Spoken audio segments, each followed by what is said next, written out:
So sometimes when we scroll through newspapers, we encounter images that are just so brutal and violent that we instinctively turn away from them. And even though we're very familiar with the image of the cross is ultimately sort of the epitome of one of these kinds of images. But here's the strange thing. For whatever reason, the cross has been painted, carved, sculpted again and again and again throughout the centuries. So our question is, why is it that an image of such brutality is so consistently portrayed? It's almost like it has some sort of magnetic quality that attracts us to it. I think we can answer this question if we look at the San Damiano Cross. In the San Damiano Cross, we see a man who isn't stuck on the cross against his will.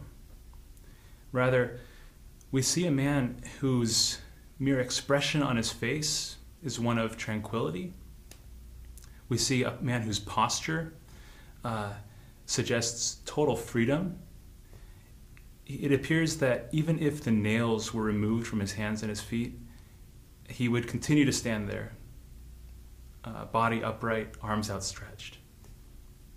So this, I think, is the ultimate underlying meaning of the cross, and it's also what draws us to it, because in the cross, we encounter a man making a totally free self-gift.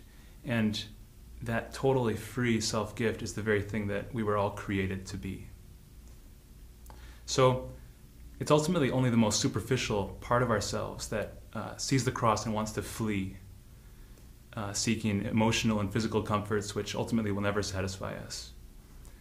Rather, it's the deepest part of us that sees the cross and says, Jesus, let me join you.